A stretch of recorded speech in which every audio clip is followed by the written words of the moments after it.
అవును.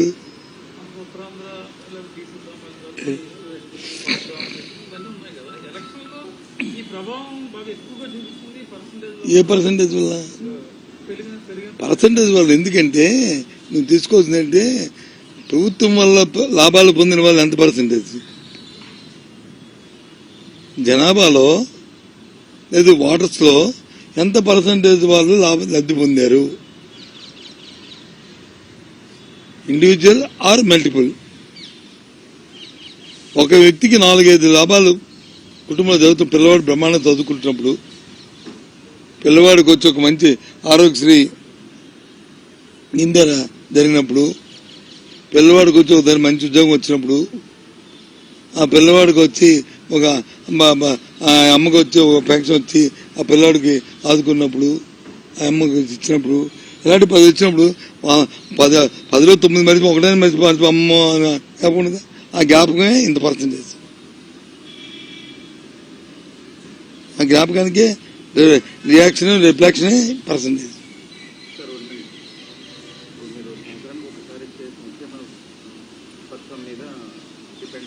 నేనే సంఖ్య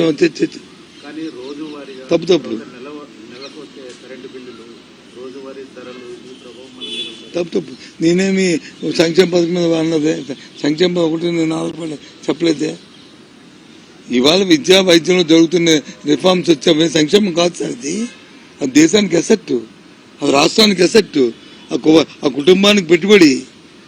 రెండును నీ కుటుంబంలో వచ్చి ఒక కుర్రవాడు చదువుకుని పెద్దవాడు అయ్యానంటే నీ కుటుంబం తాలూకా స్థితిగతులే మారిపోతాయి.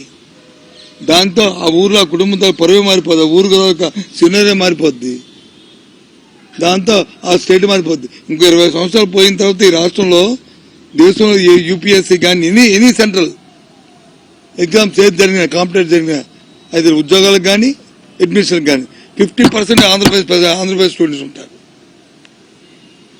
నేను ఛాలెంజ్ చేసి చెప్తాను. ఎందుకంటే అంత రిఫార్మ్ జరుగుతున్నప్పుడు ఎందుకు? పూర్వం ఎవరికైనా వైద్యం కావాలా, నాకు చిన్నప్పుడు వచ్చి ఒక ఆపరేషన్ చేయాలంటే హైదరాబాద్ బాంబే మద్రాసు వెళ్ళేవాళ్ళం, బైపాస్ చేసుకోవాలంటే. అవునా? ఆ తర్వాత మారింది, హైదరాబాద్కి వచ్చింది. హైదరాబాద్ నుంచి విజయవాడకి వైజాగ్కి వచ్చాం. ఇప్పుడు వైజాగ్ కూడా అక్కడ పాడేందుకు చేస్తారు, మెడికల్ సూపర్ హాస్పిటల్లోను మా పార్పుల్లో చేస్తారు, సూపర్ హాస్పిటల్లో శ్రీకాకుళంలో చేస్తారు.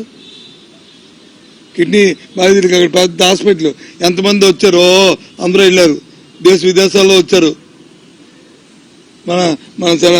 మన ప్రతిపక్ష నాయకుడు సెలబ్రిటీ నాయకుడు అయితే ఓ 2-3 సార్లు విజిట్ చేశాడు. ఎవరికైనా బుర్రలోకి వచ్చిందే 700 కోట్లతో ఒక కిడ్నీ హాస్పిటల్ పెట్టాలని ఓ తలంపు వచ్చిందా?